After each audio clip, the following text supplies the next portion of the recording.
No slab, yeah. Start Good morning, baby. Good morning, ladies and gentlemen. Happy Monday. We have an absolute... hello, Ben. Everyone say hi to Ben.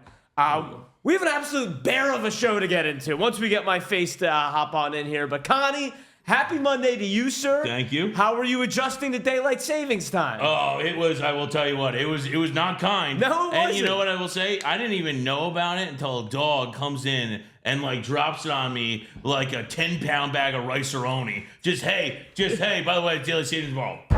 And then walks out. I go, dog, you got some nerve. Some nerve, dog.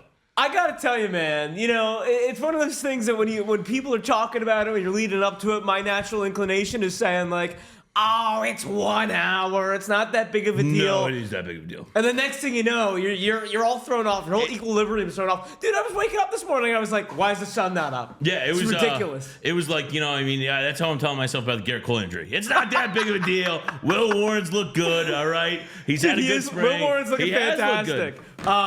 Good morning, everyone. I see people shuffling in here. We're trying to get my camera up. We'll get that up in just 1 second. Or if you want, we won't get that up in just a second. But can't really see the chat right now. I see his wifey trying to say something. Good morning. Good morning. What's up, Birdie? Now Birdie said no dice. I got no problem with that, to be honest with you. Connie, I know you've been hanging out here all weekend, holding it down. Did I miss anything crazy in the card world for you this weekend before we get into sports? Card world for me this weekend. Yeah.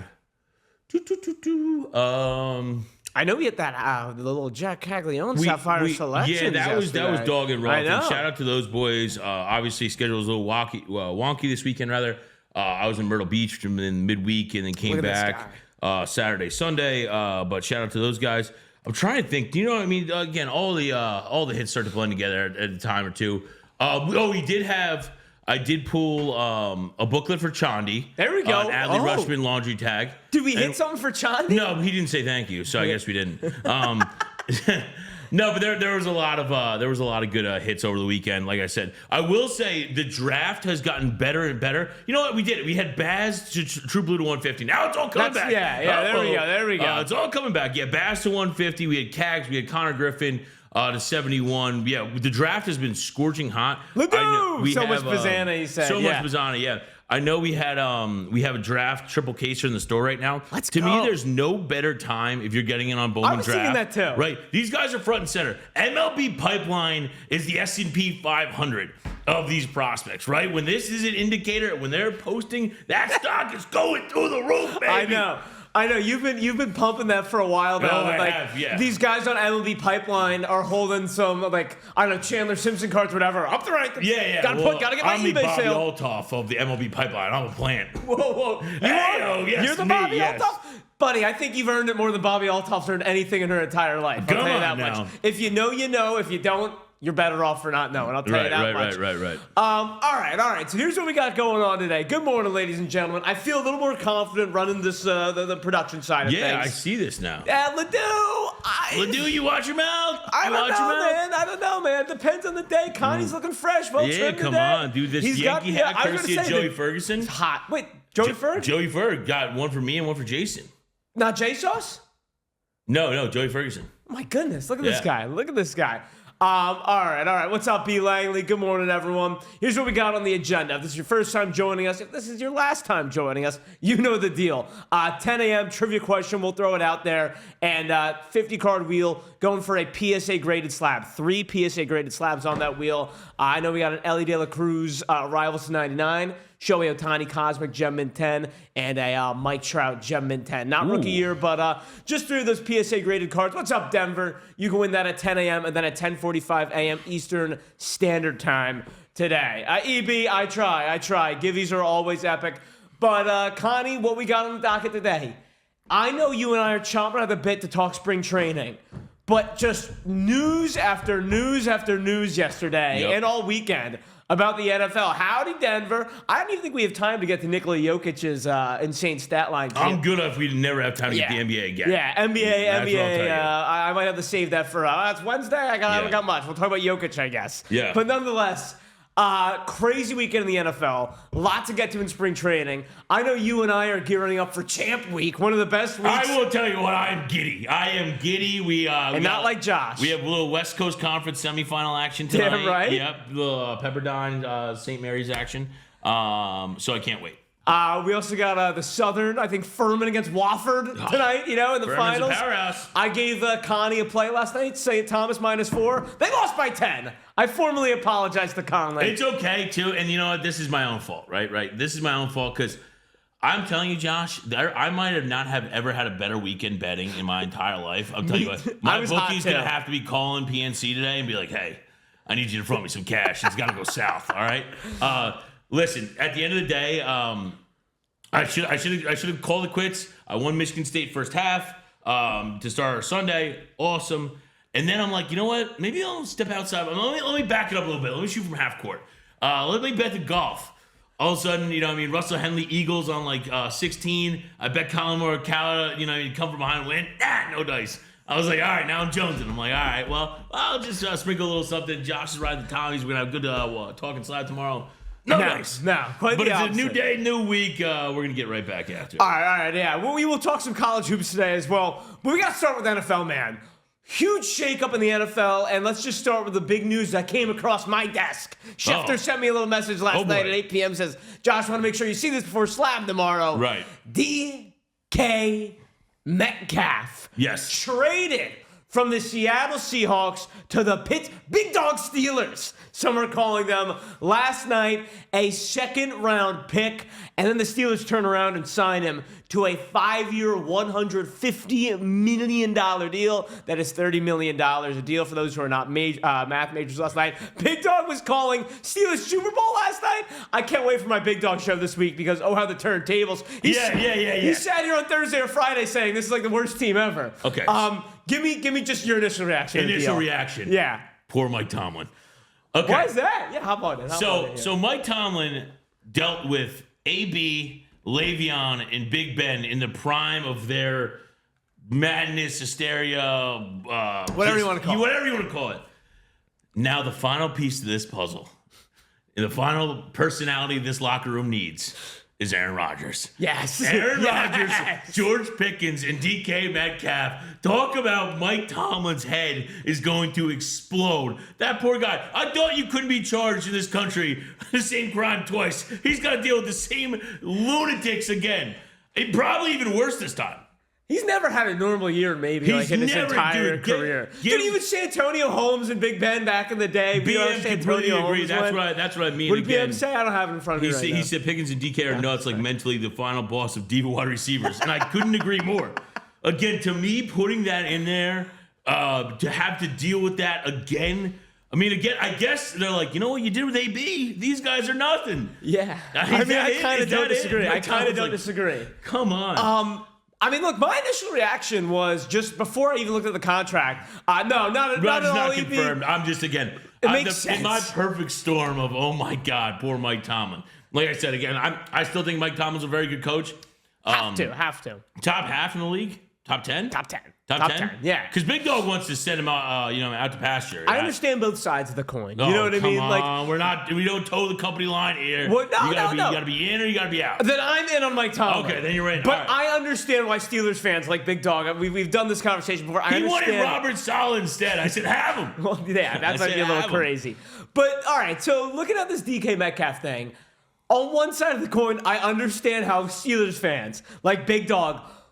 You should be excited about this, I would say. I don't think this is a bad move at all. You are bringing in a probably the best skill position player you've had since Antonio Brown. Is that fair to say? DK Metcalf and Antonio Brown are not even close in the same level what of have the Steelers had to work with since Antonio Brown? Deontay Johnson, George Pickens, Najee Harris. Those are your three best skill position players. James Washington had a couple good catches there for a while. Jalen Warren had a little insanity run. And Benny Snell looked good for a game or two. James Conner. Yep. But what are we talking about here? We were talking about the first legitimate, all-pro kind of skill position player the Steelers have had since Antonio Brown. Since AB, that's fair. The real question is, and you kind of nailed it, who's throwing this guy the ball? No, yeah. Because all things considered, I think it is a good move. Like when the Eagles traded for A.J. Brown in the first round, I said to myself, that's just a great draft pick. I would sign up for drafting Antonio Brown first round. I think if you're the Steelers fan, you would sign up for drafting a 27-year-old DK Metcalf in the second round of this year's NFL draft, and you want to look at it that way. Probably, yeah.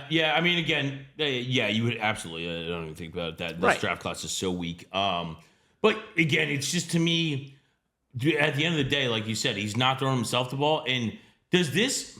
Okay, right now look at it from the opposite side. Right, so Justin Fields is going to test free agency. Yeah. What's the update on Russell Wilson? They haven't decided on Russell Wilson. Like I've heard a lot about Fields. I've heard a lot about Rodgers. Yeah. I've heard nothing about Russell Wilson. Okay. So at the end of the day, it's like, does this move make it more or less enticing for a quarterback to go to Pittsburgh? I think it has to make it more enticing. Why would it make it less? To deal with those two guys? Yeah. Dude, I'm sorry. I'm not signing up to listen to them bitch all day. Here's the thing, though. The quarterbacks we're talking about, right? For the Steelers, I would say their pool of quarterbacks is pretty simple. Yep. It's Justin Fields, it's Russell Wilson, it's Aaron Rodgers, and it's Sam Darnold.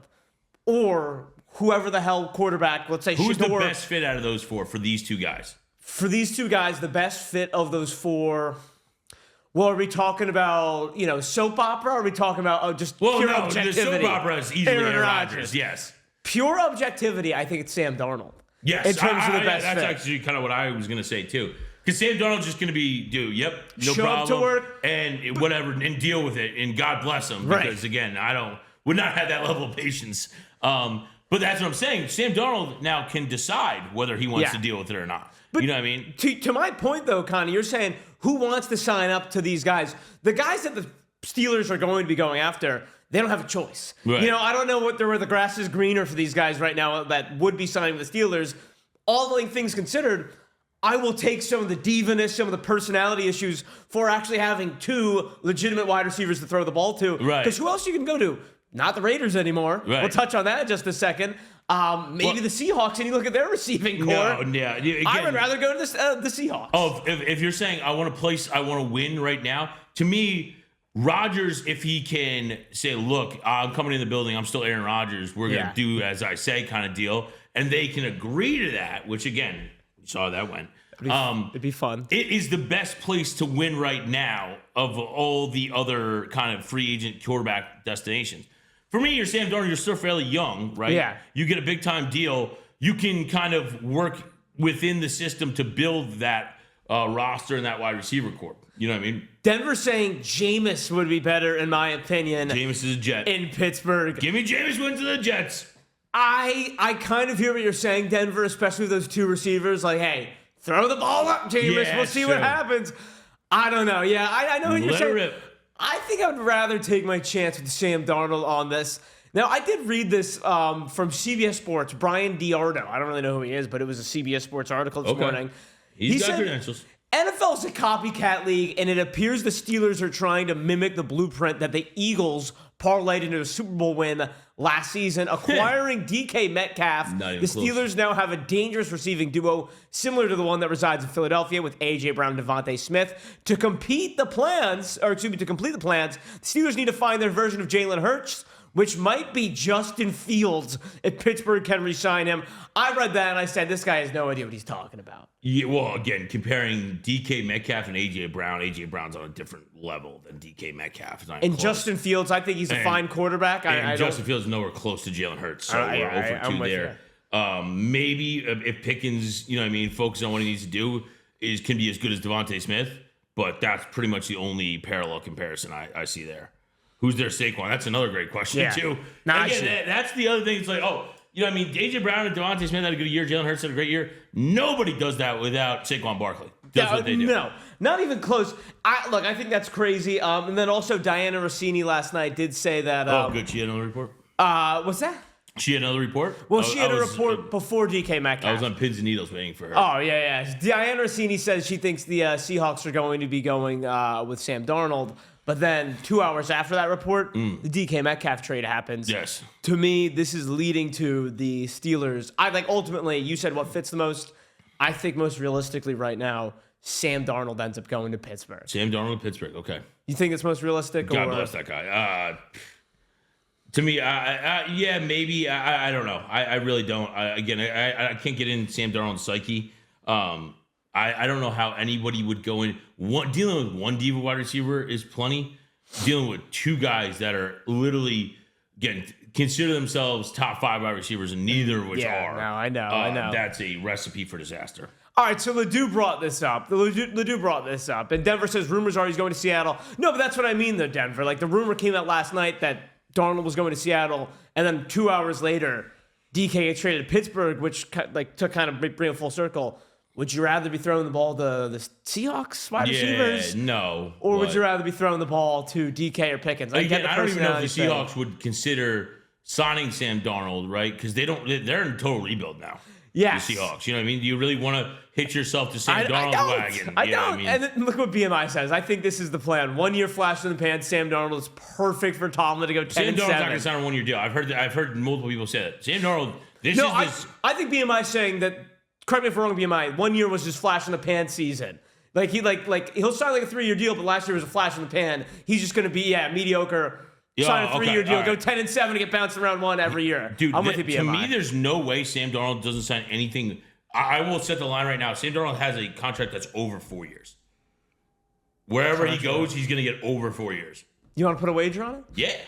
You want to go $10? Gentleman's 10? Gentleman's 10? I say 3 years. I say 3 years. That's fine. All right, there you go. You saw it, I'm 0-1 on Connie's on air handshake. That's right. So Those meaty balls. So we'll keep it rolling. Yep. What's up, Xavier and 80? That's just the MLB legend right there joining the show. Being a Jets fan must really skew what good quarterbacks look like. Watch it, BMI. Too early. Watch it. Come on now. I never claimed any of the Jets quarterbacks. So Ledoux brought it up. Geno Smith on the move.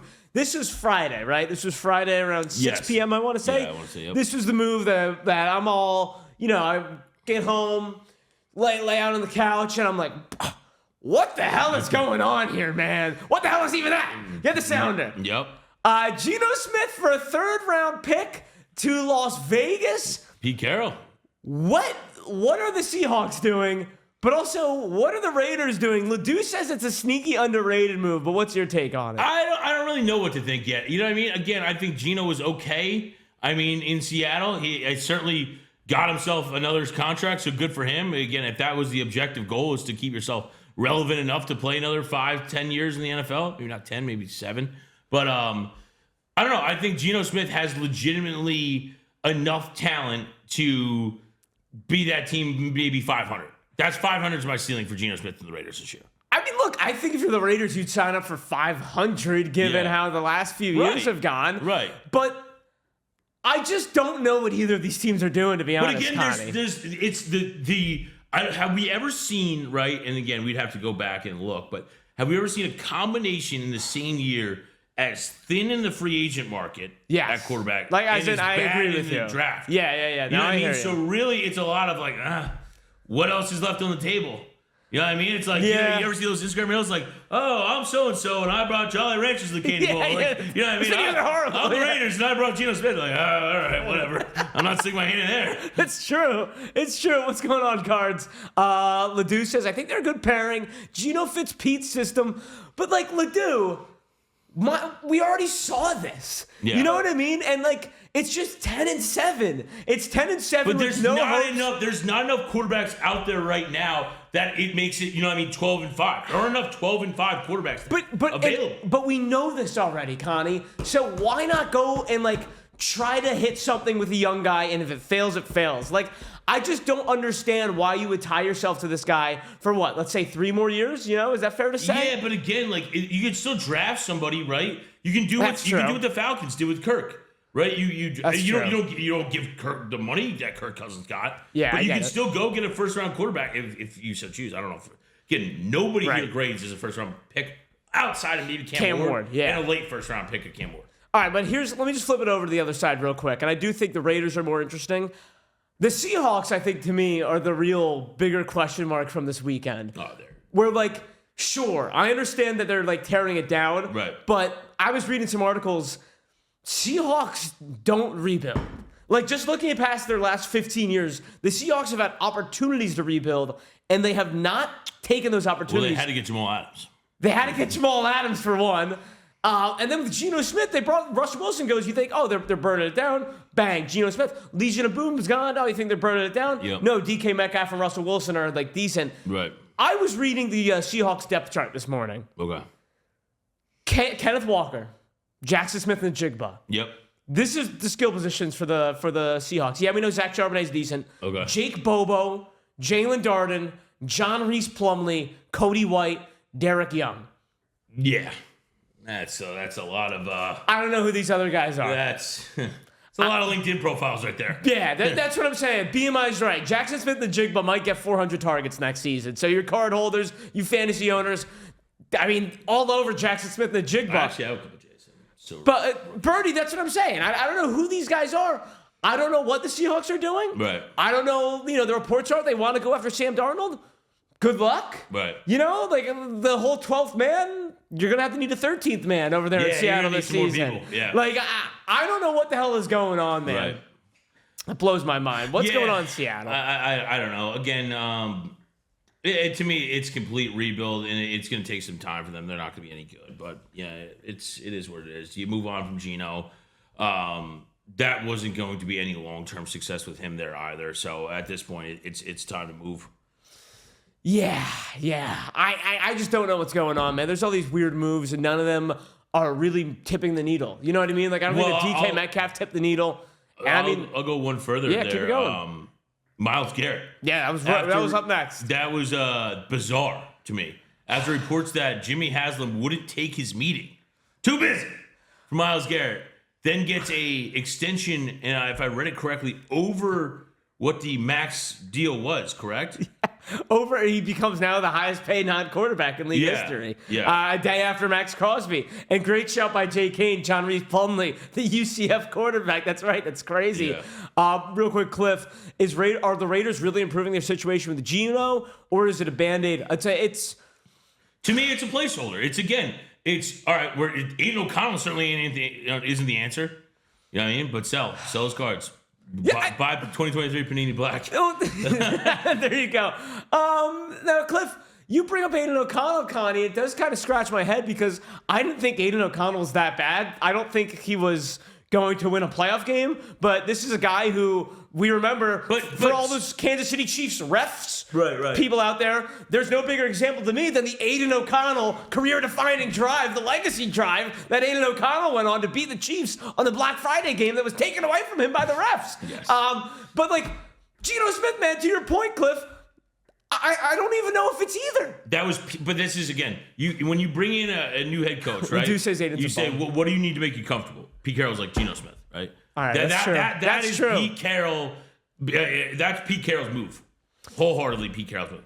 That is true. So I know Geno. True. I can work with Geno. I bring back Max Crosby as our cornerstone guy. Yeah. I don't care how much it takes. Right. Go get us Geno. Yeah. Let's shore up the offensive line. I mean, listen, like I said, we talked a good amount about the Raiders, which is crazy, on Friday. And I do think if you're a Raiders fan, you have to feel a little bit good where it's like, okay, my organization isn't just throwing in the towel for another year. You're doing something. But I don't think it's much. Here's my thing is like, Pete Carroll's his mid-70s? He's 72, I'm pretty sure. Yeah. So he should be running for president. Yeah. Jesus. Yeah. Is Pete Carroll just a gap head coach with Geno Smith? They ride out in the sunset together. This is, you know what this is, Connie? You know what I'm thinking this is? We bring this back.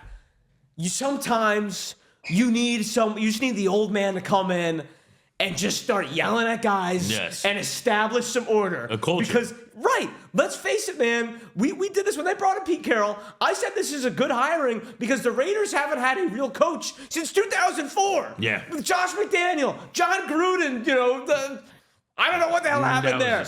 Antonio Pierce letting guys bring beat up Kermit the Frog on a Patrick Mahomes test dummy on the day one of training camp. Listen. You need a 72-year-old. Yep. We're going to bring Geno Smith in and say, all right, boys, are we going to win the Super Bowl this year? We're going to run the wing team. Who knows?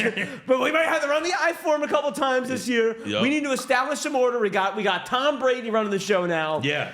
I don't think it's the worst thing. It might not be sexy, but he's establishing some order. I think that's ultimately what this is, to answer the question. But you were talking about Myles Garrett. 4 years, $40 million a year, which is nuts. $123 million guaranteed. $40 million a year. Connie, my initial reaction was just, I'm annoyed. I think because you wanted the Eagles to get Myles Garrett? Yes. Yeah. See, we can't. But this isn't the Eagles podcast, all right? We're not on WIP. Let me take it a step further, though, Connie. I think as NFL fans, okay, we want to see great players in great situations. Is that fair to say? It's not fun to watch talent get wasted away. And to a guy like Myles Garrett, I want to watch this guy in the playoffs. I want to be watching Myles Garrett coming off the edge in the AFC Championship where it matters most. Watching Myles Garrett on the 3-14 Browns team. You want that doesn't matter to me. You know what I mean? That's his choice. His choice to stay and collect a check. I know. Again, would you? Yeah. There's plenty of talent in the National Football League that, like, if is being wasted. Myles Garrett so chooses to stay in a bad situation, Max Crosby, whoever else, and be like, all right, that's it. Khalil Mack's can go back to the Chargers. It sounds like. I don't know. It's that's their choice. You know what I mean? Stay and get paid. There's plenty of other talent. It's not like, oh man, you know what I mean? How is this? There's this guy's on this team and they're bad, and this guy's on this team. To me, there's plenty enough talent. Yeah, would you like to see Myles Garrett in a big game? Sure. But yeah, I mean that's his prerogative. That really doesn't bother me in the slightest. Let's see. Dunbar says thoughts on if Devontae news is a tell perhaps why the Stafford re-signing happened quickly after his meeting with McVay. Ooh, good point, Dunbar. Let me get to that in 1 second. I don't hate that, Dunbar. I'm always a big fan of some light tampering. There ain't nothing wrong with that. Yeah. This is what, by the way, this is Myles Garrett. See, this is what pissed me off though about the Myles Garrett thing, Connie, because I don't disagree with you. Okay. And you and I can't sit here and say, oh, why would you take $40 million? Like that's a no-brainer. But it's like, this is what he said in, I want to say February. Well, I've loved calling the city my home. My desire to win and compete on the biggest stages won't allow me to be complacent. Yeah. Garrett said in the statement, the goal was never to go from Cleveland to Canton. It always been to compete and win a Super Bowl. No, it's not. That's a lie. Yeah, I'm calling BS. Yeah, so I'm going to match that bet there for Myles Garrett. That was a load of you know what, just to get paid. So yeah, if you want to, you know what I mean, say, hey, at the end of the day, that was a load of crap. Yeah, you can be right at that. Yeah, that's a bucket full of lies. What are you gonna do? If that's the way to strong arm the Haslams into paying you, so be it. You know what I mean? So be it. To me though, here's my problem, right? Yeah, what's up? You have Deshaun Watson tied up. You have How much longer is he tied up? It can't be that much longer at this point, man. At least a couple more years. Yeah, let me double check that. Does anyone have that real quick? It's what? It's the Browns' Super Bowl right now. It's years, right? I heard that, Birdie. What's up, Cloud Jedi? At the end of the day, it's the Browns are going to be the Browns. It's like the Browns is the Browns. The Browns is the Browns. You should have just let them walk. You know what I mean? That would have been the end of that. All right, you're terrible. Myles Garrett doesn't make a difference. I want to talk about the Browns just for a quick more second because I actually don't think the Browns are that far off. I did some more deep diving on this. I did some more thinking, Connie, and I'm talking myself into it. Here we go. Who has the most Final Four appearances in men's Division I history? Trivia question of the day.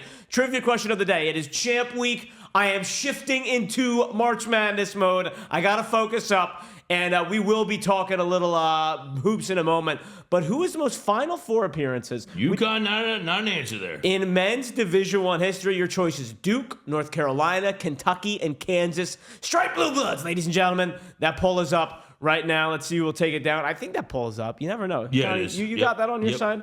Would love if that appeared on my side. Yep. But hop on in, y'all, and then we will get that giveaway rocking and rolling. Let me just double check who I have here. It'd be embarrassing if I put this poll up and didn't have the right answer myself. Langley here for the hobby. B-Lev, good morning. What's going on? Eliado, I got to imagine that's a Syracuse right there. Let's see what we got here. Oh, we're looking good on this poll today. Let's go, ladies and gentlemen. We got it, I believe. It is University of North Carolina. Quick chat. North Carolina, let's see, 21 Final Four appearances right there. For a Connie extra credit bonus question. Here we go. What was the last year that all 4 1 seeds made it to the NCAA Final Four? There we go. All 4 1 seeds. I did not made it have to the this Final one, Four. by the way. Connie sprung this one on me, and I did not. Come on, somebody done. All right, let's see. Let me get this. Not quite, J. Kane. Nope. 1981. Damn, we're going way back. 2008, B-Lev. Let's go. All right. First year I did a bracket, I said I'm picking all 4 1 seeds. My buddy's dad, Kev's dad, actually goes, "That's never happened before. That won't happen." I go, "Oh yeah, Dave. How about it?" man. Bam! B-Lev, you kind of deserve it, but I don't know. B-Lev, I'll be on all day. We'll talk. There we go. We'll work something out, B-Lev. All right. Browns. Yeah, that's what I was going to say about the Browns. Connie, I think this Connie move... the chalk. Yeah, exactly. What did J. Kate say also? Said Connie the chalk. There you go. Better than me. Who made it in 08? That's going to be a good question. Louisville, North Carolina, Arizona, and Kansas. I made that up, but it sounds right, doesn't it? That sounds good. I think Duke was in there. Oh, Kansas, Memphis, North Carolina, UCLA. I was close. Yeah. I remember that was the Memphis team with Derrick Rose and Chris Douglas Roberts, right? Arizona. Did Arizona have what's his name? The guy who was in Derek Williams or something like that? Derrick Rose and Chris P-Lev Douglas says two-wheel spins. P-Lev, honestly, you're doing pretty well. I mean, I might have to think about it. Memphis ended up winning that national title, I believe, too. Couldn't tell you. Coach Cal, Jim Calipari was. Yeah. There you go. Going back in the time machine. I don't remember now it's gonna bother me. All right. Let's keep moving. Browns is the Browns. All right. So here's what I was talking myself into the Browns. All right. Okay. Myles Garrett, top 2 defensive player in the league. Can we agree on that? Yes. Him and TJ Watt. TJ Watt, sure. Okay. Yeah. All right. Fair enough. So you have a top 2 defensive player in the league. Okay. Jumbo Shrimp. Good morning, Jumbo. Shrimp. You got Myles Garrett, a top 2 defensive player in the league. Right. The defense as a whole, fair to say, it's not that bad. It's a pretty good defense, I think. I will tell you, I don't know if I watched in minute of Browns football this year. Fair, okay, but I think the defense is not that bad. The receivers, okay. You saw Cortland Sutton, you saw Jerry Jeudy, yep. Some of these post-hype kind of like sleeper kind of guys that we thought were good rookie year. Yep. Full season of a healthy Nick Chubb. Okay. They have a good offensive line. Is Nick Chubb going to stay healthy? Okay. Let's say he does. Okay. You know what I mean? Let's just say he does. You want to get nuts? Let's get nuts. All right. You haven't had a healthy Nick Chubb. The last time he was healthy, he was one of the best running backs in the league. Mm-hmm. Now you bring back Myles Garrett, 2nd overall pick. So now that means they take Shedeur Sanders. I think this is what this is telling me, Connie. Oh my God. This is what this move tells me is that they say, screw it. You know what? Giants fans should rejoice if that happens. I think that's going to happen. If you take Shedeur Sanders out of possibility for the Giants to F that up and cause just the ringling circus to drive into town. Sounds like you're talking yourself to believe the Giants have a good squad. Joe Smith.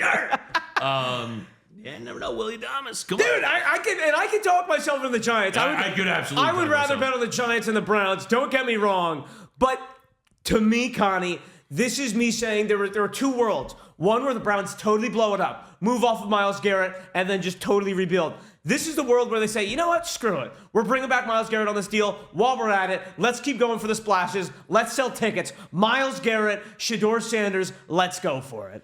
That's fair. You will certainly sell tickets. However, right, if the Tennessee Titans, are we sold Tennessee's going Cam Ward? Yes. We are. 100%, yes. They're either going Cam Ward or they're trading that pick. I don't think there's a world where... You think they go Shedeur one, or do you think they go like Abdul? You think they go... Okay, I could see him going Abdul Carter. Nah. I think if they take... Come on, Will Levis. You know what I mean? He's got those commercials. See, that's the thing, man. I think the Titans are serious and will trade that pick for the right price, but if they keep it... They do need a quarterback. Yes. They would have to take Cam Ward, I think. Sell and I don't think it would be the worst move, honestly. Here's my thing, right? Do the Browns, right? Because to me, I'm saying this, maybe it's because I personally don't really care for him, but Cam Ward, if you're going to say who's going to have a better career in the NFL, Cam Ward will have 2x the career that Shedeur Sanders has. If you're the Cleveland Browns, right, and like if you're believing, right, that there are pieces in place, would you move something to get to that, to leapfrog, go up one, and get your guy, or do you risk it on Shedeur Sanders and invite that? Listen, because that's going to be Shedeur Sanders is going to walk into that locker room, and that's going to be Shedeur Sanders' team, and how is that going to sit with like vets like Jerry Jeudy, Sutton, like Myles Garrett? How does that sit there? What do you mean by that? Like, how does it... it's tough to, I guess, put into words. Yeah. I'm saying, basically, Cam Ward's going to come in as a rookie quarterback and be like, all right, do this, and, you know what I mean, we'll be functional on offense. Shedeur Sanders is going to be like, this is my team. I'm a superstar. I'm going to go out and play like a superstar. I don't know. And listen. I get what you're saying. Shedeur's track record has led us to believe that would be the case. I will flip it the other way. Don't you think, and for all the antics of Coach Prime and for all the antics of Shedeur with all the Rolex and all that stuff in college, don't you think maybe having your dad being Deion Sanders might have you be like... No, because the gap in talent between Shedeur and Deion is as big as you can get. But what I'm saying is, don't you think having your dad be like, hey, Shedeur, I know what you did in college, but take some advice from your dad. Don't go walk into that locker room like you're like the big guy on campus. No, I understand. But you're in a different position when you're a cornerback who's that good. Yeah. And maybe I'm wrong. Maybe Shedeur and Deion are in their own world where they really believe that Shedeur is the next thing. That's what I'm saying. Right.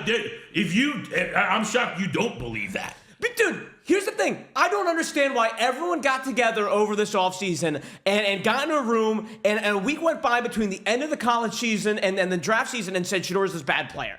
I'm not buying that. Like, I am in the minority that thinks Shedeur can actually be a decent quarterback in the NFL. Yes, you are. Yes, I understand. Lonely room, isn't it? It's a lonely room, and I don't get it. PFF has Shedeur as the 47th prospect. PFF, look, and I actually like PFF. Don't get me wrong. I do like PFF. PFF is wrong all the time. Joe, who do you agree with? You agree with Josh that you like Shedeur Sanders? Joe, yes. This guy had a 72% completion percentage in college. Guy made electric plays. Granted, Travis Hunter. Yes, he had Travis Hunter, which everyone also was saying he's a mid-wide receiver, Connie. How can you have it both ways? Including you. Look at me. I have my cake and I eat it too. Yeah, okay. You got up here and said Ashton Jeanty should have won Heisman, if I'm not mistaken. Okay. That doesn't mean Travis Hunter's a bum. Okay, yes. And all right, I'm getting worked up. I got to calm down a little bit. All right. Let me bring it back. But long story short, Connie, someone is going to talk themselves into Shedeur Sanders like I have. All right. Yeah, that's fine. And I think that the Browns, knowing their track record, the fact that they brought back Myles Garrett, I think they're saying, you know what? Let's go for it. Let's use our second overall pick on Shedeur Sanders. And quite frankly, I am gassed up to see how it works. I'm not saying it's going to be a Jaden Daniels story, but I don't think we should all be writing off Shedeur Sanders and the Browns if it does happen this year. You could have a worse wide receiving core. His offensive line in Cleveland's going to be far better than anything he had in Colorado. Okay. And you saw his completion percentage and some of the plays he made. Fair. All right. There we go. Let me just react to that. All right, give it to me. Didn't we not already see this happen, right? Oh boy. Didn't Cleveland draft somebody with questionable character issues a few years back? Who is definitely a better college player than Shedeur Sanders? You know, and to be honest with you, to give you more of a credit, didn't they just trade for a guy with questionable character issues? Yes, indeed. Who is a much better? How's that worked out, Jimmy? Who is a much better quarterback on paper? I will give you that. And that's fair. What's up, DC? Good morning to you. And Ella says, him going to Cleveland would be the worst case for him, though. Can't make it happen there. That's not a bad point, Ella. I did play the video last week. I don't know if we were on the show together. Shedeur eating, like, lunch in hotel, saying, you know what team I play with him at, and I only play with one team, the Cleveland Browns. And it was just like a little, like, he said, I like how they move around. I thought you wore the Giants cleats to get blown out by BYU. Shedeur will play with whatever team will draft him. Whatever team will give him a little more signing bonus. I like Nashville. That's my favorite city. Dude, I respect Shedeur. I actually do think we wrote him off too quickly, but the good news is... All right, so would you, real quick, just to wrap this up. Who would you rather have, Cam Ward or Shedeur Sanders? Cam Ward. But I do think Shedeur's... look... How big is the gap between Cam Ward and Shedeur Sanders? I don't think it's that big. Okay. I think that's the difference. That's fair. Don't get me wrong. I agree with everyone when they say these guys shouldn't go 1 and 2. You know what I mean? Right. But that's just how it is now. You know what I mean? I think it's just something you got to accept, whether it's stupid or not. Jackson Dart at 7. 5. Yeah, right. 5.5 minutes, I believe. 5.5 minutes on that giveaway. Hop on in, y'all. 3 PSA graded cards on that one. Always a good time in the morning, and we will be running it back at 10:45. D. Cowell, what's going on, Jay Kane? Browns should play that they take Sanders, try and get someone to trade up to 2 like the Giants, lay low until they can get through Watson's contract. Real quick. You know who Loden is? Yes. Okay. So Loden's going to be, these tapes will be live in a very short time. Loden, tell me when Shedeur Sanders was clutch. In what game did he have to be clutch? What big game did Shedeur Sanders play in? Baylor Hail Mary. I don't know. The Baylor Hail Mary? Yeah, there you go. He's been, I can't think of it off the top of my head. Loden, I like the take, right? Well, I don't like the take, but I like hot takes. But I don't know where we was clutch. I don't think either guys had clutch moments because they neither played in a big game. I mean, again, if you're looking at Cam Ward, which I agree, Cam Ward wasn't overly clutch. You go out and you lose to Syracuse. Yeah. You lose your opportunity to play in the college football playoff. That isn't clutch either. He threw a couple big interceptions in that game, did he not? He was not good. I couldn't remember. So again, but to me, there's other times that Shedeur hasn't been clutch either. So I don't know the cues. Miami did fumble the bag. They did, Loden. I agree with that one. You know who fumbled the bag, though? And look, I don't want to talk about this all day, but we got going. I know. You got to be hot. The college football playoff fumbled the bag, in my opinion. I would have loved to see Cam Ward get a shot. Did they blow it? Yes, but I still would have loved to see Cam Ward in Miami in the college football playoff. A lot better than SMU, my friend. A lot better than SMU. I couldn't have been more wrong about Indiana. Indiana got rolled. I was with you, man. We at least went down on the ship together on that one. We did. It was a sinking ship. All right, let's get a little weird here. I might have to push some of the Devontae Adams news. I would have rather seen Miami load, and I really would have. I'll tell you what, Arizona State too. Oh man, you were right about that. I also saw Cam Scatterbo was getting sued. I'm gonna have to read up on that. I didn't see what the story was with that. Is it Bo Scatterbo? What did I say? Scatterbo? You said Cam. It's Bo Scatterbo. Why did I say Cam Scatterbo? That's the second time I've done that, too. Go Tigers. Ovi is in single digits to pass Gretzky. He is, yes. P-Love, that's crazy as well. Not a hockey show. I might have to throw that on tomorrow. No, Too much going on. We got it. Too much going on. That is unbelievable greatness. All right. Instead of a hockey talk for you. Oh, boy. Come on. Why won't it load? I got a crazy story for you here. A little halftime. Come on, Twitter. Let's load. High school basketball madness this past weekend. One of the biggest and best stories I have seen to come out of anything here so far. We need the video. We need the visual here, and it's taking forever to load. Come on now. This is not a good sign for the rest of the day either. Did you see the story at all, Connie? No. But while we wait, I'll quickly pivot to, did you see the scuffle between Michigan and Michigan State yesterday? I did not. I read about it. I did not watch it, though. Michigan State, so I guess the tradition for them on senior day is to kiss the Sparty logo at mid-floor. Twitter's down this AM. Nice. Good timing. Thank you. Dang. I was using it all morning. Oh. Come on, Elon. What are we doing here? Starlink, where you at? That's crazy. So either way, Trey Holloman, I guess, the guard for Michigan State, essentially went up and was like, get off the low. They were shooting free throws. They were up 17 points. The game was over. X going to give it to you. Let's go, Ryan. Also, in the meantime, I'll take this time to chat as we get this situated. We have a triple caser of Bowman Draft in the store right now. We got Super Jumbo. We got HTA. We got Draft Hobby Jumbo. It is a monster. So let's say 24 autos in Hobby Jumbo, 30 autos in Super Jumbo. That's 54, 18. Do some quick math. What, 72? 72 total. There we go. Damn, man. 72 autos, baby. All right, you know what? If Twitter's down, it needs a visual. I might have to save the story for tomorrow. Okay, save it tomorrow. I might have to save that story for tomorrow because it's damn good and I did want to get to it. Ryan, that's actually not the worst idea. I'm saving that one for tomorrow, but come on, load, because I know Connie would love this one. You know, we'll go for it anyway. High school basketball championship game in high school basketball. Okay. Boys basketball team held onto the ball for the first 6 minutes and 59 seconds of the first quarter. Did you see this? No. What team in Illinois though? Because my parents live in Illinois, so I wonder if Eastland versus it started with a P. Eastland versus what do we got here?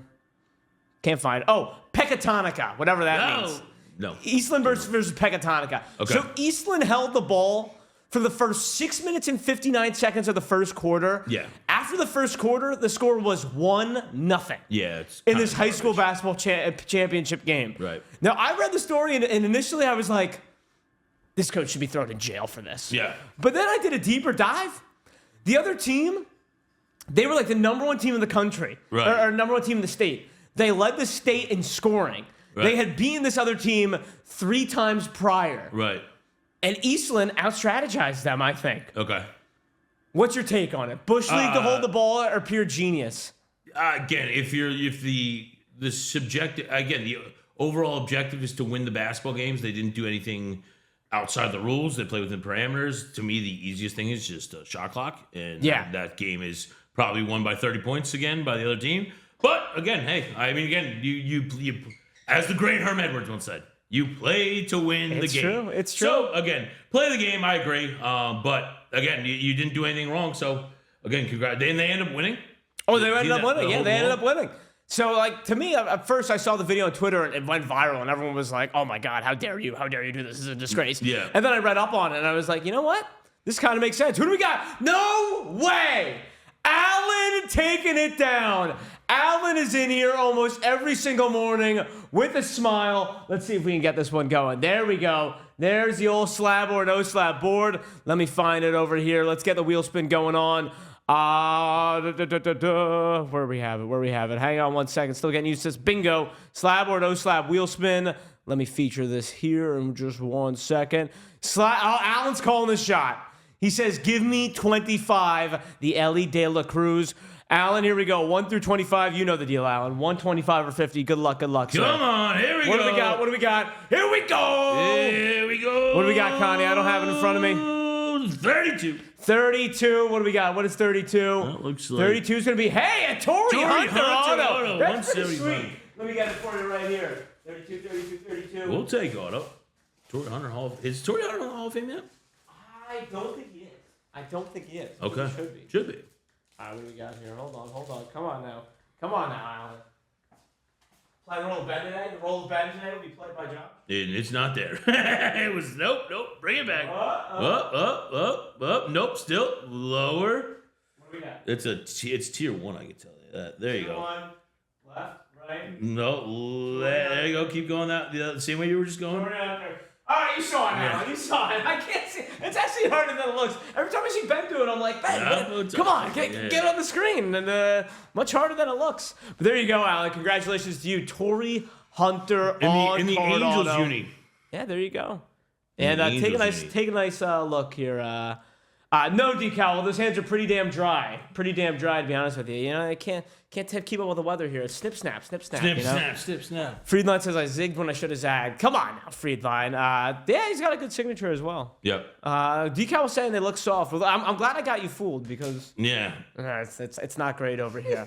All right, Connie, we also got to get to the hard-hitting stuff here. What is that? How about the hard-hitting stuff? Uh-oh. What did I do with it? You and me both. I saw it up there. I was giddy.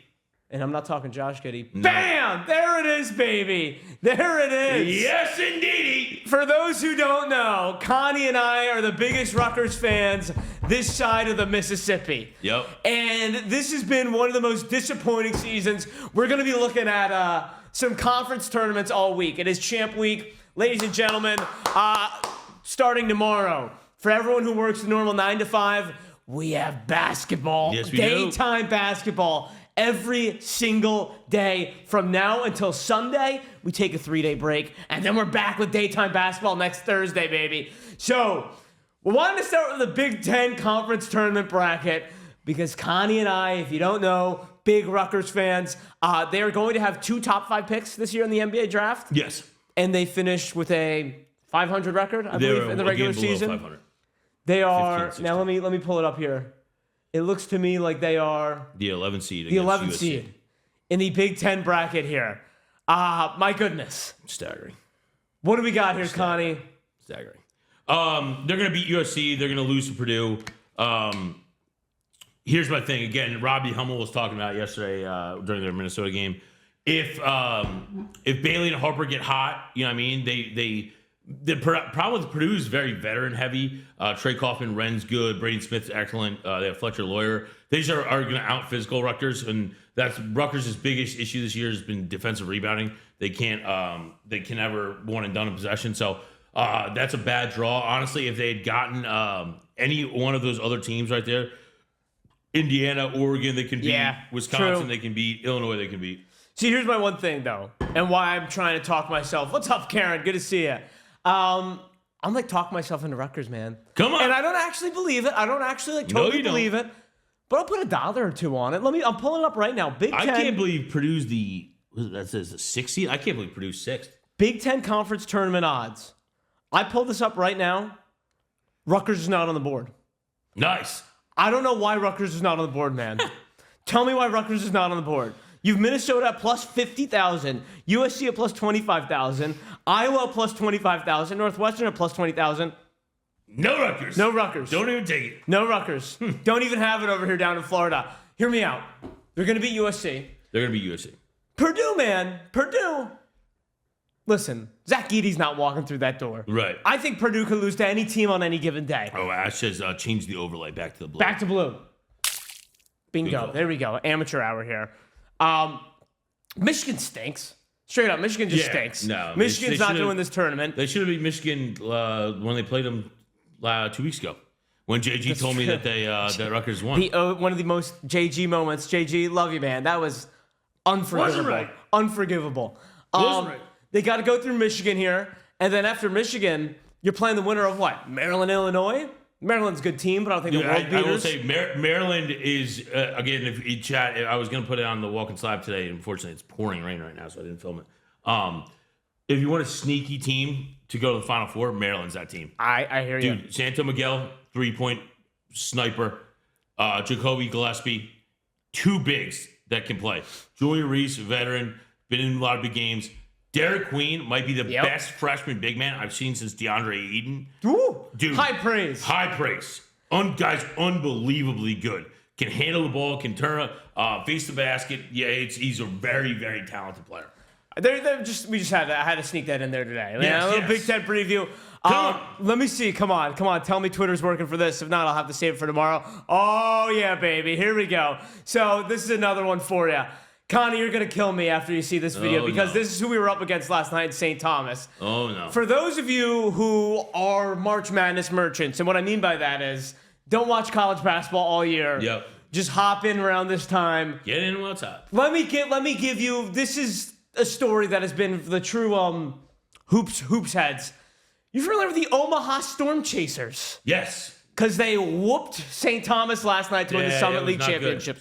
So Omaha, I'm going to give you the story because it's going to be everywhere. Once March Madness comes around, when you're watching Selection Sunday, they're going to be playing this videos, and you're going to say, oh, I already heard this story. Yes. I saw this on Talkin Slab. Right.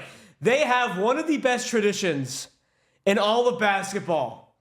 This was a team that was picked to finish 8th in their conference, and after every single win, they beat up a trash can from the arena. They take a trash can from the arena, and they take turns beating the living crap out of the trash can. Look at these guys. They stole that move from Roth. They stole that move from Big Tonka. That's trademarked by Big Tonka. That's garbage right there.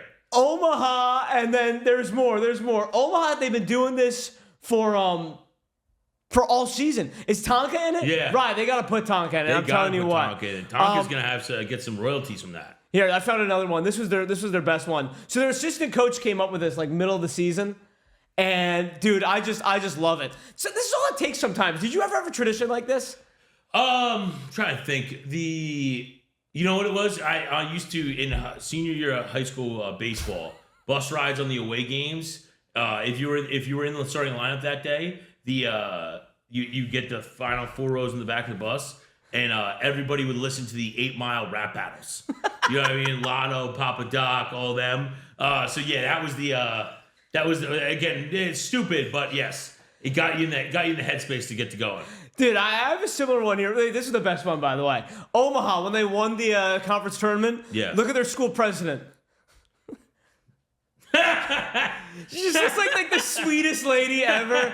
Just can't in on it. That's awesome. Omaha, probably going to be like a 15 or 14 seed in this tournament this 15, year. I think they said. But, I mean, come on now. When you have stuff going on like this. Yeah. Watch She's no out. Sister Jean, but we'll take it. Watch out this year for Omaha basketball. Just had to share that. They won their conference tournament last night, much to Connie and I's chagrin. No. There you go. My bad on that play once again. All right. What do we have here in the world of football? Just to close it out, I'll do Devontae Adams a little bit tomorrow, but real quick before we put a bow on this, because the tampering period begins today, legal tampering period begins today at noon, which is really the unofficial beginning of free agency. Yeah, free agency is going to be, Dude, what? Is there anything you care about? Just be honest. Is there anything you care about? I told Patty, I popped into the football show last night, and J-Lo was asking me, who do you want?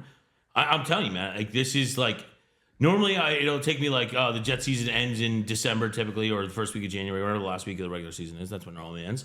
And normally it'll take me till about this time. I'm like, all right. Like this is the year we're getting it right. We're back. Dude, I don't care. It's crazy. I woke up today like normally like this is like all week. I'm like, all right, we're come on, this guy. You got the this big guy. board up. Yeah, exactly. I'm connecting the dots. Pepe Sylvia. I got boxes full of this. Boxes full of Pepe. Don't care. Numb. Don't care. We got fans. We got fans from all around the NFL who watch this show. Right. You got people from Alaska who might be tuning in. I know our guy Roscoe. He watches this show from Amsterdam. Yes. All right. Give it to me in the chat. Right. There are no wrong answers. What do you want your team to do in free agency? Because you know what? Look, I know it's not a sexy free agency, but there you go, right? So go Pink Floyd moment. Literally. Ouch, right? I want to know. Yeah, that's what I'm talking about. Give me the heat map. Give me where you're coming from here. Maverick here from Schenectady, New York. Yeah. I want my Giants to make a big splash this year. You know, like I want to know what team you're rooting for because this is the fun thing. This is not a show for one team. No. So. Look, it's just fun to hear from all different perspectives. For you, you're comfortably numb. Yep. For me, as an Eagles fan, look, I feel like I already got everything I wanted. Yeah, Zach Bond resigned. Zach Bond resigned. Do you want Von Miller? Do I want Von Miller? No. Is that a discussion? Mm-hmm. Hell no, I don't want Von Miller. Bad culture guy, over the hill. No, absolutely not. Loden, we need to get Drake May some offensive line. Now we're talking, Loden. I'll take it one step further. Patriots fan, then. Got to get him a receiver. Get that guy now for receiver. Just make it happen. But please let me know what you're looking forward to today. The legal tampering period begins. It's like it's kind of like. Do you think we find out where Aaron Rodgers goes today? No. I think that guy is Aaron Rodgers even in the country right now? No, probably I don't think not. he is, man. I think he's in Thailand or something like that. He buried in dirt. I don't know. Doing some weird I did this. It's a really interesting. Kind of discover yourself. They bury you alive. When he throws his not on the planet. When he throws his 40th touchdown this year, he's like, when I was in Thailand, getting buried alive playing by a monk. with the Bushmen. Yeah. I learned how to play the recorder. It's just, I love Aaron Rodgers, all right? I would take a flyer on him, better than anyone else. Right, not on the planet. Probably for the best. I would have loved to have seen, I thought DK was going to go to New England, to be honest with you, Loden, as well. Weakest free agency I can remember. I think that's been. I looked at the Athletic big board and it was like, number one free agent, Milton Williams from the Philadelphia Eagles. Oh my God. Number one free agent. Yeah, I tell you what, he had a hell of a Super Bowl. Don't get me wrong, hell of a Super Bowl, hell of a year. Could be a great piece for any team, but right. What are we doing here? Milton Williams is your number one free agent? It's insane. Give me a break. All right, 10:30, baby. 10:30. One of my favorite segments, Golfing Guy and Lobster hopping in. What's happening, fellas? Loden, there are a lot of good receivers in the draft. I know Tetario McMillan, I believe is his name. Yes. But Connie, come on. One of our favorite segments. 30 teams, 30 shows at 10:30. Let's talk some baseball, Big Con. Let's go. We're talking about one of the more interesting teams, I think, in the MLB. Okay. I don't know how I feel about them, to be honest, because they made a certain move this offseason, and I started going, give me some Chicago Cubs. And then I've been watching Cam Smith spring training highlights, and I've been seeing Kyle Tucker. Cam Smith might play opening day. We'll talk about it in just a second. But let's talk Cubs real quick. 83 and 79 last season. Their star player, no doubt in my mind, the newly acquired Kyle Tucker. That's fair, right? Yeah. No, I don't even think it's close. Their star pitcher, I believe, Mikey Managa. Oh, dude. Shota Imanaga, the absolute man. There's nobody that is more endearing himself to his home fan base than Shota Imanaga. He's awesome. It's unbelievable. Manager Craig Counsell, he's a fine manager, that's how I feel about him too.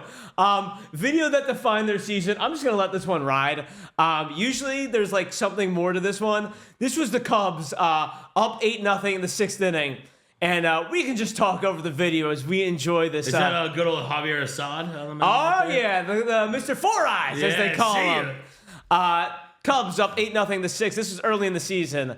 Let's just say they don't win this game. No. Connie, they don't win this game. And I feel like it was really a tone setter for the rest of the Chicago Cubs season. But I'll let this play while we talk about the Chirac Cubs, as some would call them.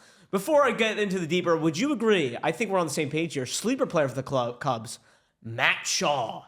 For people like you and I, and for our viewers, not really a sleeper, but I think for your average MLB fan, definitely could be a sleeper this year for the Cubs. Yeah, I watched something on MLB Network the other day. There was somebody that said if Matt Shaw plays 140 games plus, that he get a chance to win the National League Rookie of the Year. He was the 13th overall pick last year. good bat. I thought he had a good spring training last year. I was kind of surprised that he wasn't up, you know what I mean, at some point last year. But no, I think he really good. To me, Matt Shaw, can he stay healthy, right? And how long can the Cubs offensively, I guess, like, does he need to be a major factor in the offense, right, for them to be successful? I don't know yet. I don't think so. But again, to me, it's where their run's coming from for the Chicago Cubs. I'm looking at Matt Shaw last year in AAA. Dude, he played in 152 games. That is not bad. No. Man, he had a pretty good year as well. Looks like I'm trying to see here. Yeah, he was a little bit banged up, I think, to start spring training, right? Dude, he had 298 last season with a 395 OBP. That's damn good. But again, what's 298 in AAA to Major League? No, I hear you. I hear you. But just positional versatility. Yeah. I mean, we've been looking at him in Bowman for a couple years now. Right. I think Matt Shaw could be like a legitimate piece, especily with all the position you can play. Come on now, Cubs. Keep it going. 5-8 now, all in the same inning. Oh, boy. Here we go. Man, who is that? Jackson Merrill. Oh, I love Jackson Merrill. Recent Golden Gator, by the way. Yep. All right, biggest key for the Cubs to compete in 2024. PCA. Damn. PCA. You just saw what he was doing, causing havoc on the base paths. That could be recency bias, whatever. Dude, PCA's hitting 522 in spring training. Dude, and I know that's big for you to say because we talked about PCA a lot. And I know you weren't the biggest fan of him. Super high on PCA again, but like I said, the guy plays a good center field. And again, if he can swing the bat, he's not going to hit 500, right? But if he's a on base machine at the top half of that lineup, that again, you got Kyle Tucker driving runs. You know what I mean? Just need guys on base. So I'm looking at their projected based on Fangraphs. This is the Fangraphs opening day lineup. Loader, yes, the Grand Slam clip after the guy was buzzed the tower a couple times earlier in the inning. There you go. That's super. I want to say the guy who buzzed the tower was something like Wandy Peralta or something like that. Like Wandy? No, not Wandy Peralta. Different Wandy. Yes. Different Wandy. A couple Wandys out there. Some old. Couple Wandys. A couple Wandys out there. Never mind. Not saying that one. Fangraphs opening day lineup for the Cubs. Utter disgust. Ian Happ leading off. Kyle Tucker batting second. Thank you for the great inning of the Cubs. Seiya Suzuki third. Michael Busch fourth. Dansby Swanson fifth. Nico Horner sixth and playing second. PCA batting seventh and playing center field. Yeah, they have Matt Shaw batting eighth. getting the start, batting eighth and playing third base. Yep. And Miguel Amaya catching and batting ninth. Justin Turner, sneaky little depth piece on the bench. Yep. But yeah, just look at that opening day lineup.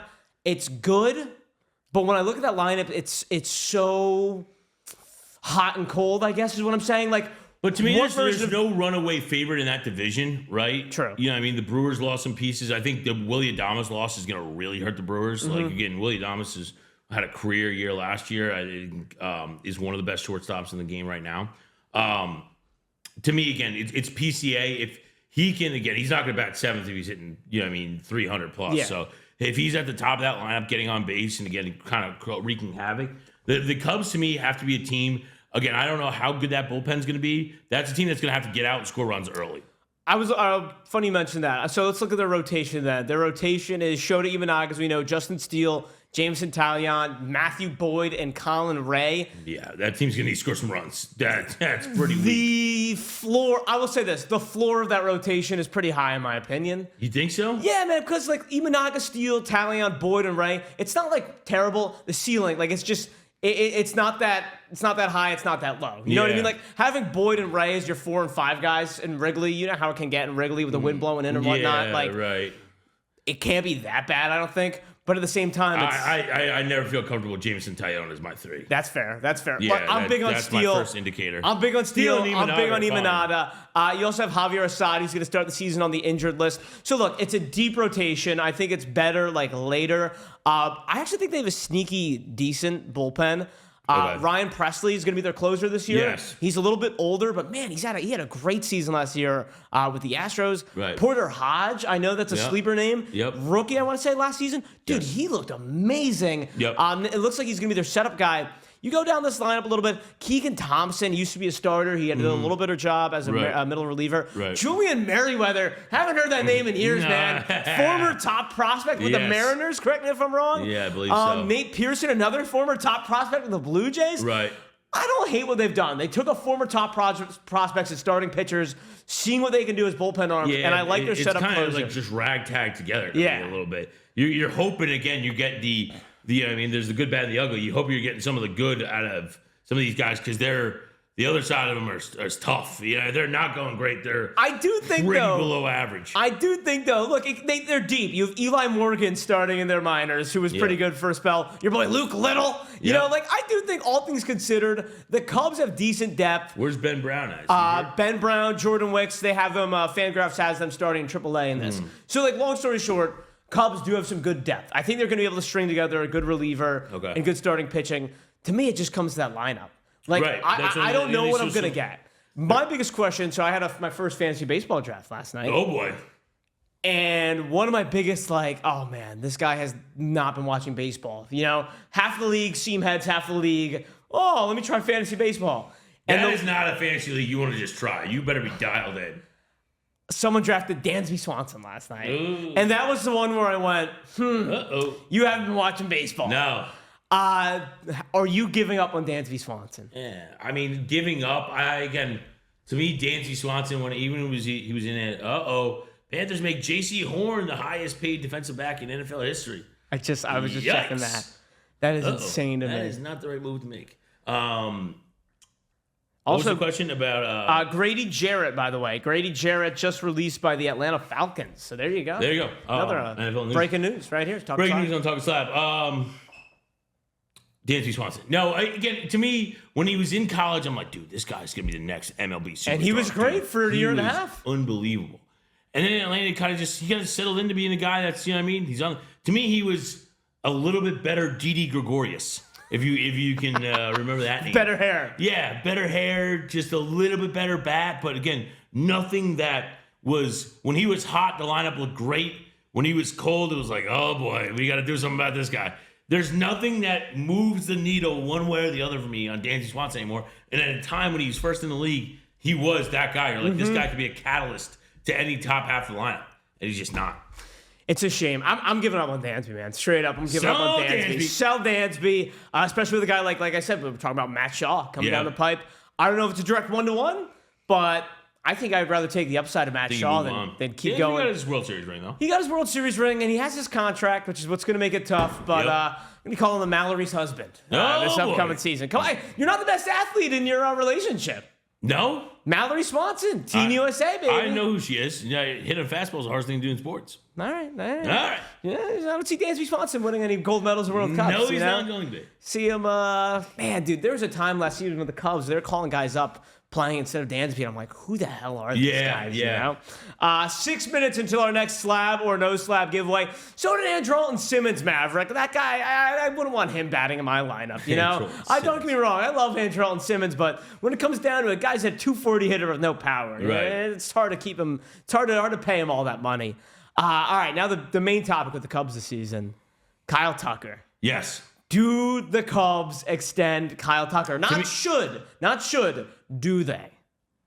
To me, yeah. I mean, again, if you move Cam Smith and Isaac Paredes, right, you better be putting this guy in Wrigley for a while. Like, to me, that's crazy. Again, do you think I'll do you one more? Do you think if that trade was reversed and you got to make that trade tomorrow, do you make it? No. No? No.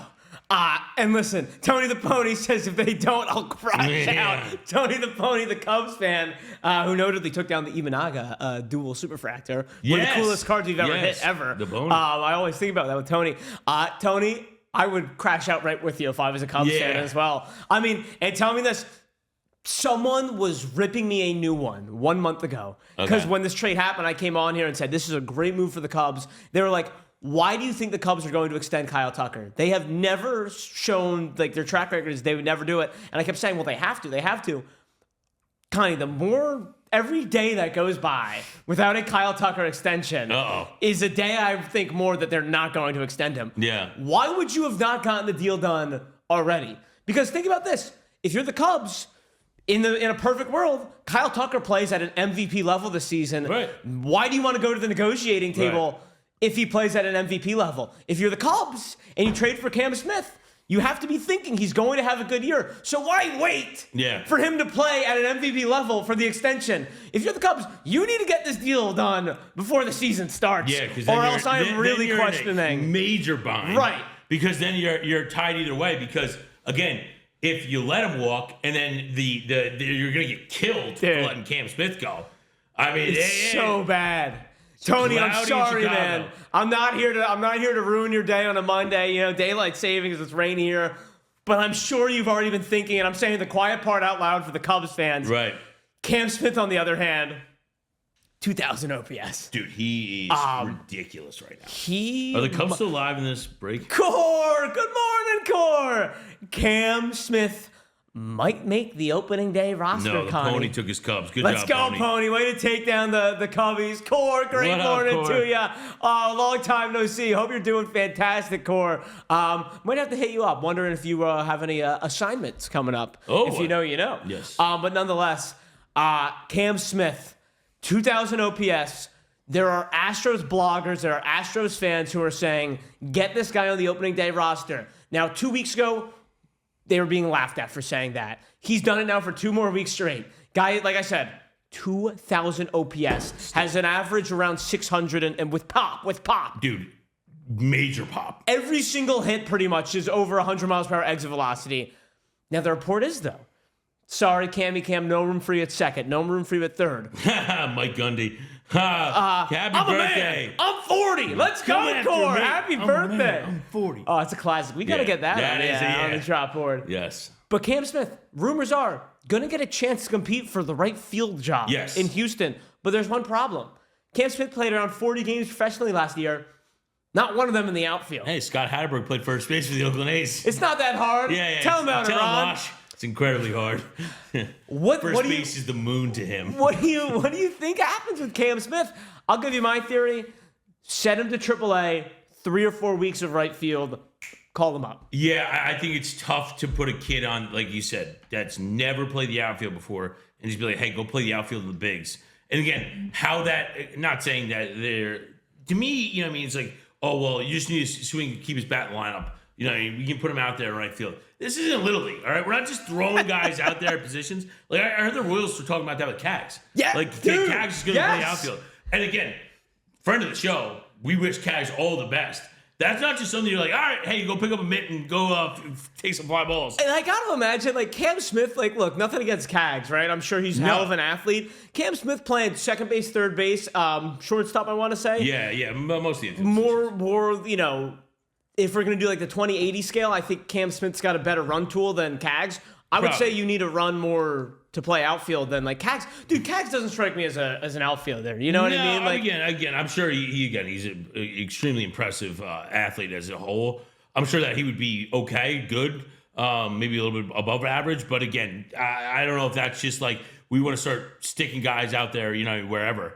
But who knows? Again, that's why I don't make those decisions. But no, I want his bat in the lineup for sure. I will 100% say that. I mean, the balls he's hit. Did you see that home run he hit yesterday? Who's that? Cags. Oh, buddy. 4-4. Oh, there Look it at is. this. Look at this. Come on swing, now, dude. Come on now. Talk about That some looks producer like me work hitting here. a 9-iron on Real par quick, 3. we gotta shout out our boy here. Yeah. While we're on the topic, in case you missed it, Jack freaking Caglione, third home run of the spring yesterday, and Connie, you nailed it. No doubt. I mean, the way he hit it, this dude is as real as it gets. 444-foot home run. Yeah. Jack Caglione this spring has the second longest home run, the second highest exit velocity of all players. And look, I'm not one who's, let's watch it again. Seriously. Dude, I'm keep playing it over again. Yeah. Look at the swing. Yeah. I'm not kidding, Connie. When this guy gets called up, he might just already have the number one swing in the MLB. I'm watching it again. Dude, he's got his trot down. He has some practice on his trot. Yeah, Guy's got swagger. I mean, dude, I love this guy. Dude, you look at his legs, dude. It's just. Dude, I think it was the day before. What was he doing? Ripping Transcendent packs. Yeah. One of us. Yeah, one of us. People gobble. One of us. Jack Caglione, man. I can watch that swing for hours. I tell you what. Oh, my goodness. It's going to be New York Yankees. You're going to look damn good in pinstripes. You're going to look damn good in pinstripes, Jack. I tell you what. Could use a first baseman. Yeah, could use a first baseman.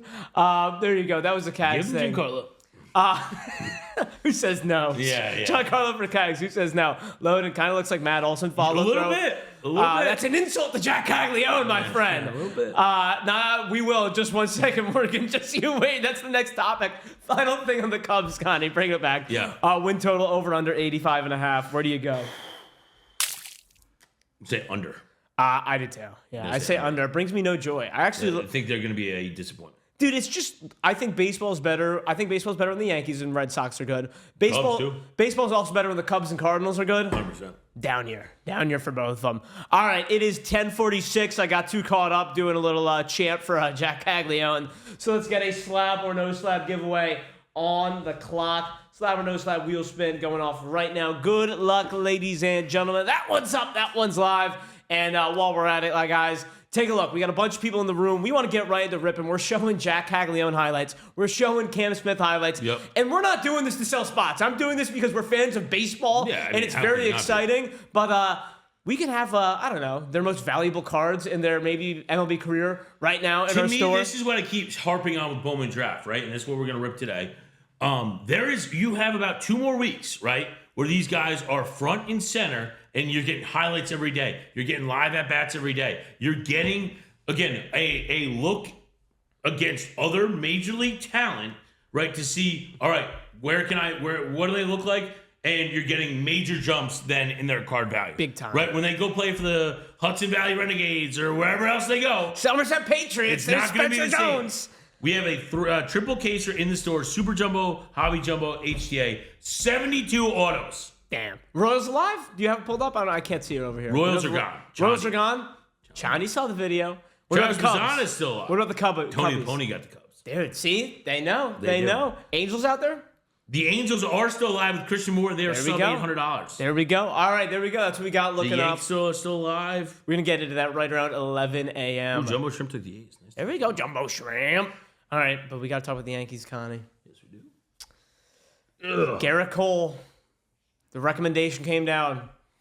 They say, hey, you should get Tommy John surgery. The Yankees heard that and said, I don't believe it. No. That's exactly what the Yankees did. So they took him to the doctor. The doc said, you're not going to like it. Think you should get Tommy John surgery. Nope. Don't like it. Let me go to the other doctor. You're a quack. It's not, yeah, Rye, the God says covered first. Yeah. That's a low blow, Rye. Come on, Rye. Yankees fans, how we feeling? I mean, again, it's... Oh, wait, by the way, Luis Seal shut down 6 to 8 weeks, Yeah. I want to say, right? Tell you what, Marcus Stroman feels pretty good. Just look at him in the locker room, feeling pretty good about yourself, aren't you, Marcus? So is Will Warren. Now the 4th starter, Marcus Stroman. Again, to me... With today's technology, the whole second opinion, I think, means way less. It's like these guys aren't messing this up. You probably need Tommy John. And even if you don't, by some miracle, you're not going to be any good. Garrett Cole season's done. Giancarlo Stanton's season's done. So the Yankees are... Wait. Talk to me about that, what? Giancarlo Stanton's season's done. Well, I didn't see that. Oh yeah. Well, I'm breaking news right now. His season's done. What is the... He has major damage in both his elbows. Okay. And he's been told that it could possibly need surgery, which would be season ending. And there goes Giancarlo Stanton. Yeah, it's in You may college. never see him again as he limps around the bases. It is so sad. It is unbelievable. But again, realistically, right? You tell Giancarlo, hey, do whatever you want for the next 6 months. You don't do anything in the regular season as it is, right? Come back to us in October, and we'll throw you in the lineup, and you'll hit 510 bombs. Come on. Right. You took the words right out of my mouth. I was going to ask this to Connie. He's more close to the situation. Right. Your words, not mine, Chani. You saw him giving up home runs like 14-year-olds in England. I don't know if you really want that, Chani. Come on now. Family show. No, I'm just kidding. Spencer Jones, right? Come on. Let's get him up. At this point, Guy's again, what's the hurt, right? Dude, right, bro is raking. Yeah. Guy's hitting, 430, 3 home runs, I want to say. He's crushing the ball. You know who else is? George likes his chicken spicy. George Lombard Jr. George Lombard. He looks good.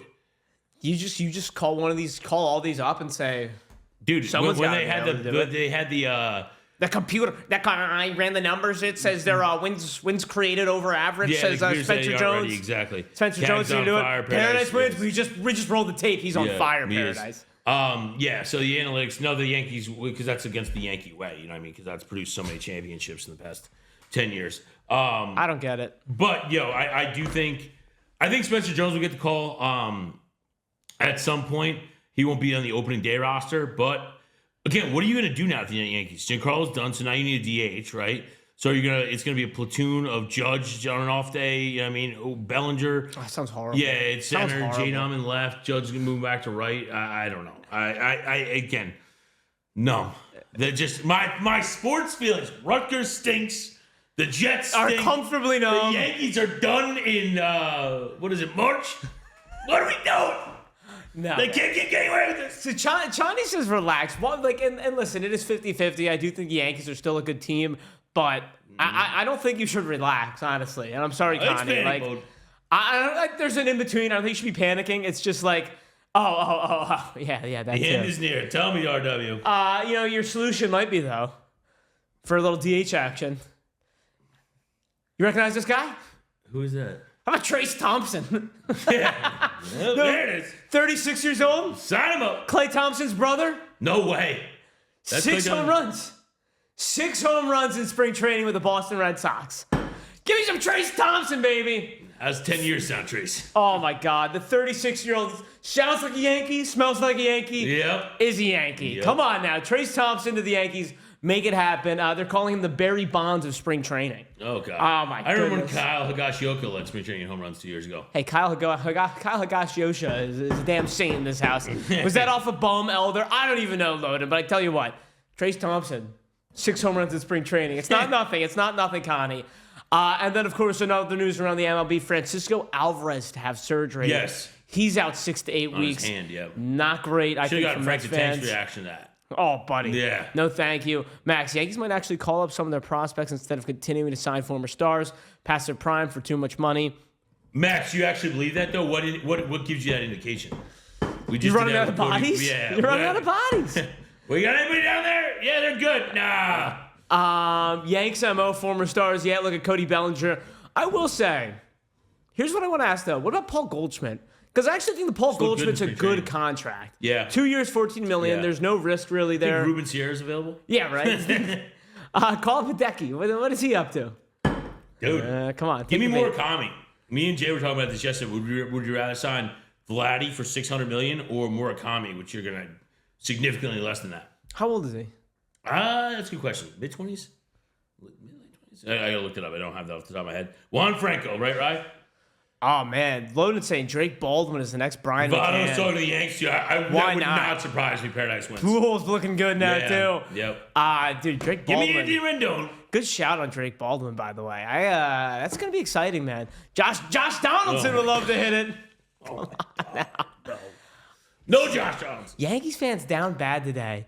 Why no T-Bone? It's a good nickname, T-Bone. T-Bone. Josh Hamilton. There we go. It'd be better to take Josh Hamilton than Josh Donaldson. Let me look at what else. Oh, yeah, and also Lawrence Butler, by the way. The Lawrence Butler move. Yes, the A's paid somebody. I love what the A's are doing. But it's not overly expensive. No, but now it's 2 years that are not arbitration, I want to say. Okay. Lawrence Butler years. I think he had 6 years of arbitration. Devers also down bad. He can't pad his stats off cold. Zinger! Cliff, it's always risky signing on players no matter how good they are. Remember Mo Vaughn? I had seats at dugout the game he got hurt, and that was it for my Angels. Pretty sure a big story just came out about Mo Vaughn today. Correct me if I'm wrong. I didn't get a chance to read it. Really? Him juicing, Johnny. Yeah. And S. Cook says all the good news for Phillies. Hold on now, S. Cook. What's the good news for the Phillies? They re-signed Zach Bond. You know what I mean? The entire city's up. Oh yeah. Eagles re-signed Zach Bond. All of a sudden, boom! Yeah. Phillies are playing well. Aiden Miller get the call up this year. Should. Come on. He's hitting 111 in spring training. I need those cards up. Hitting 111 in spring training. Are you talking about Gabriel Rincones, J. Kane? Is that who you're talking about? Yeah, the kid that Cags keeps posting about him. Yeah, they're buddies. Real quick, I'll play the video then. I got it loaded up in case this came up. Curtis Mead. He is having a good year. Oh, good year. Good 3 weeks. A lot of chatter on Aiden Miller, but how about the real deal here? Gabriel Rincones, his cards are got to be up. Bang. Gabriel Rincones, 3 home runs for my Phillies this year. Oh, Jay Kane's talking about Curtis Mead. Yeah. That's insane. Yeah. So Jay Kane's got cards he's been sitting on. Ain't that the truth? Yeah. Let's see. Yeah, we just talked about PCA ride. Hottest spring. PCA's got to be their leadoff guy. There's no way that. Yeah, dude, PCA's not batting 7th if he's batting 300. But does he get on base? Dude, yeah. Do I care if it's a walk or a hit? No, you do not. Dude, he's a burner too. He can't steal first, Connie. He can't steal first base. I don't know. Gabriel Rincones, by the way, he's just been going nuclear. Another one for him yesterday. Yep. Paradise, how about Whittier repeat, better or worse? I'm not going to say worse. I'm not going to say better. I think we would all sign up for a repeat, Rye. Mm-hmm. Bobby Witt Jr., man, absolute one of my favorite players to watch. Look, it's him and Ohtani. I think they're in a class of their own. Right. Junior was day-to-day with back tightness. Is he back in the lineup? I think Jay said he's back in the lineup. Who's that? Junior Caminero. Oh, Junior Caminero. He was day-to-day with I missed tightness. that. I missed that, to be honest with you. Yeah. I accidentally took Junior Caminero in fantasy yesterday. I was scrolling through and accidentally clicked draft. And I was like, all right. Don't even mind it. Don't even mind it. Junior Caminero to New York. Everyone's saying Caminero. Dude, Corbin Carroll bounced back here. I'm all on board I'm all on board with that. Whit batted suspiciously higher at home last year. Curious to see if that upholds. You suspiciously higher? Are we saying another Astros situation going on now, Johnny? Johnny, the tinfoil hat. All right, real quick, while we're at it, no top 5. I'm loving the baseball talk because everyone's throwing out these dude, that's what it is. Hot bun baseball topics. Hot stove. So S Cook says need Carroll to light it up. I wanted to go with that, Connie. Yeah. Corbin Carroll's shoulder was destroyed last year. Star player that you're worried about, and also player that you think will bounce back this year. Star player that I'm worried about. I have concerns. Well, again, whether you call him a star, he's a hobby darling, if you will. I'm concerned the level of defensive liability Jason Dominguez is. I will say. Dude, I've seen some balls hit at him. It is so bad. It is kind of staggering. You're like, this is not like a Cam Smith issue. Like, this isn't his position. It's so bad. He is an outfielder. Yeah. It is concerning.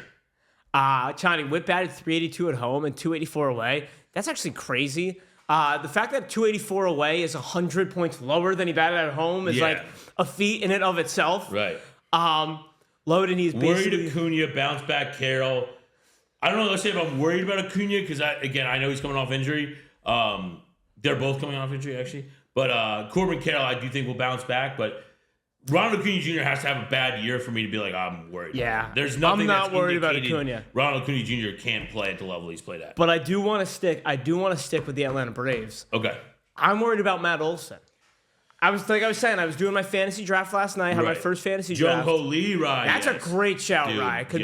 Could be a huge year for Jung Ho Lee. And those Giants might be good. They could. The Giants, I think, are being slept on a little bit. I'm with you. I need to see it, though. They have some bats, man. Paradise says Olson is so streaky. His swing looks a lot better this year in spring training. And maybe it's on me for not watching, Olson swing the spring training. What is the Giants wins at? I'm sorry. I'm going off on Rye. No, you're good, dude. You're good. We look at Evan this the other Carter's day. super excited. Like, this is the chat I'm loving right now.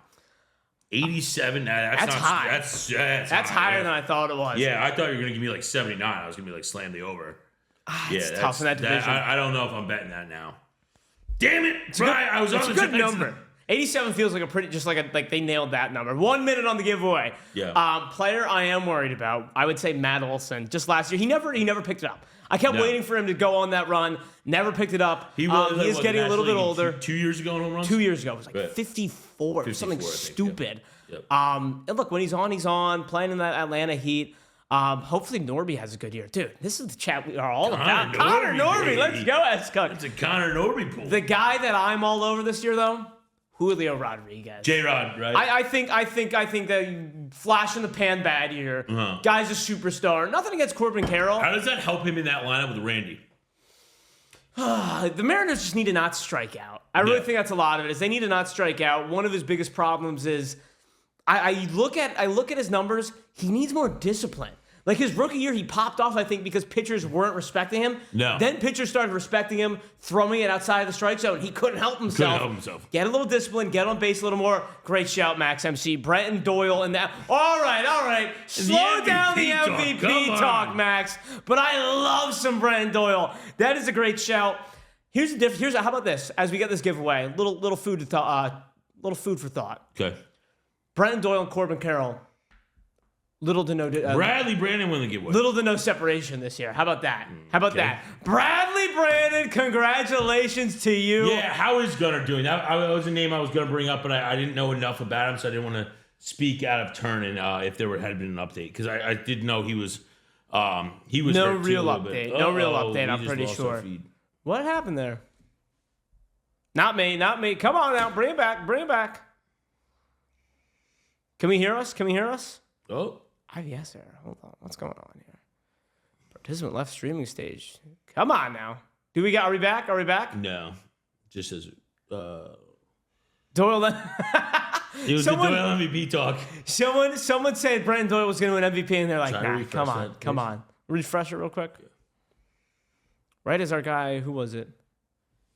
Are we back? Is this thing on? What the hell's going on here, man? Are we back? Yeah, we gotta be back now. Hello? All right, good. Hello? Yep. We good? Good. All right. My bad, y'all. Really wasn't my bad, but someone's, yeah. All right, let's go. 1 through 50. Let's see who's taking this down. Good luck. Bingo, let's roll it. Connie, who we got? 125 or 50? We know the deal. Board. 38. 38 is gonna take it down. Let's see, what do we got for 38? Ooh, not bad. The Anthony Volpe logo fractor spot. Talk about a guy that I think everyone's high. What, is he playing bad in spring training? Pick it up. I'll be honest, dude. My spring training philosophy is very flawed. If they are good, I go crazy. If they are bad, I say it's spring training. It doesn't count. Right. There you are. All right, here we go. Anthony Volpe on the logo fractor. Give me the help, Connie. How are we looking? You're what, dude? Can you not see where the camera is? Move your hand. Keep going. Keep going. There you go. Stop. Nope. It's on a delay. Oh, there you go. Right there. You're good. Volpe logo fractor. Going to, who won that one, Connie? Bradley Brandon. There we go, Bradley. Drive by Volpe. Oh my goodness. All right, I gotta apologize. I feel I'm still scatterbrained from this whole producing thing over here, but we're getting better at it, step by step. Appreciate you guys. Yeah, blame the producers. There we go. I feel like my dog is trying to use a camera. Ouch, Paradise. My goodness. There you go, Bradley Brandon. You want an Anthony Volpe logo fractor. Guys, take a little look. This is our list here. We do this every single morning at 10 a.m. Eastern time. Make sure you adjust those clocks. I don't know what you're doing if you haven't done that by now. But for now, Connie. What's up, Bobby V? It is, it's time. It's time to send it over. It is time. I have the 8th pick in my fantasy league. Should I take Juan Soto? No, your team, your town. Mets gonna Met. Come on now. I took. We here. We outside. By the way, I took Ellie De La Cruz over Mookie Betts last night, and I don't know how I feel about that. I panicked in the moment, and I said, "Give me Ellie. I want the sexy pick." Yeah, it is. But now that I'm thinking about it more, I think Mookie. I think Mookie is a much better pick. If your league ends in May, ride. But nevertheless. Let's get the ribbon, baby. 72 autos on the table. Bowman, 72 autos on the table. I need you in there, chat. Let's go. Appreciate you guys. I like how the show went off the rails today. This became the show of the chat. Yes. Just throwing names out there, throwing out your hottest baseball takes. That's like we'll do this all day. A school bus ride. Dude, I love it. I love it. What do we got? Tomorrow we'll have more free agency news, I'm sure, to break down. I never even talked about Devontae Adams. And of course, we love talking baseball. We'll be doing that all day tomorrow. Appreciate you guys for joining me today. Connie, let's go. We got Champ Week this week. Champ Week, baby. Have a fantastic day, ladies and gentlemen. We're going to send it over to the breaking studio with Connie right now. 72 autos on the table. Hop on in. Appreciate all of you guys for real. But for now, that's going to do it for me. I'll see you guys tomorrow morning at 9:30 right here on Suncoast Sports. Let me figure out how to get out of here. See you guys.